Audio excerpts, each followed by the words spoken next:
बिस्मिल्लाहिर्रहमानिर्रहीम। ये रबीउल अव्वल का महीना है और ये अरबी क्लास यानी लिसानुल कुरान क्लास आपके सामने पेश की जा रही है। गुज़िश्ता दर्स में आपके सामने पढ़ा दिया गया था कि कलमे की 3 अक़साम होती हैं, यानी parts of speech in Arabic. अरबी ज़बान में पार्ट ऑफ स्पीच 3 हैं: इस्म, फ़ेल, हर्फ। इस्म को जानने के लिए 4 बातों का जानना ज़रूरी है, यानी 4 बातों के इल्म से इस्म को अच्छी तरह जाना जा सकता है। उनमें सबसे पहला है जिन्स, दूसरा है आदद, तीसरा है वुसअत और चौथा है हालत। जिन्स को जेंडर बोलते हैं और जेंडर 2 तरह का होता है, मुज़क्कर और मुअन्नस, यानी मेल और फीमेल। दूसरे नंबर पे अदद है। इस्म के अंदर अदद का जानना ज़रूरी है। अदद यानी नंबर। अब ये नंबर वाहिद, तस्निया या फिर जमा होगा, यानी कि सिंगुलर, डुअल और प्लूरल। तीसरी चीज़ है इसके अंदर जिसका जानना बेहद ज़रूरी है, वो है वुसअत।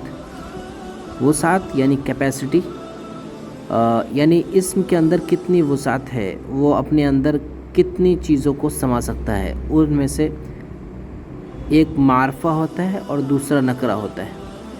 मारफा यानी प्रॉपर नाउन और नकरा यानी कि कॉमन नाउन। इसी तरह से चौथा है हालत। हालत इसको कहते हैं स्टेटस, और यानी कि एराब। किसी भी लफ्ज़ के आखिर में जो ज़बर ज़ेर पेश आता है वो इस्म की हालत कहलाता है, यानी इस्म किस हालत में है। अगर ज़बर है तो इस्म मफ़तूह की हालत में है, अगर ज़ेर है तो इस्म मजरूर की हालत में है, और अगर पेश है तो वो इस्म मज़मूम की हालत में है।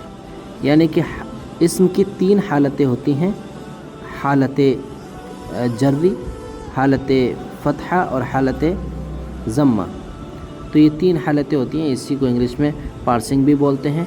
तो ये इस्म के बारे में 4 बातें थीं जिनका जानना ज़रूरी है, लिहाजा इसको हमें चाहिए कि अच्छी तरह याद कर लें। एक जिन्स, दूसरा अदद, तीसरा वुसअत, चौथा हालत। जिस्म जेंडर को बोलते हैं, अदद नंबर को बोलते हैं, और वुसअत कैपेसिटी को बोलते हैं, और हालत स्टेटस को बोलते हैं, जिसके बारे में आपके सामने तफसीलन बात गुज़र चुकी है। अल्लाह रब्बुल आलमीन हम सबको इल्म नाफ़े हासिल करने और उससे इस्तिफ़ादा करने की तौफ़ीक़ अता फ़रमाए।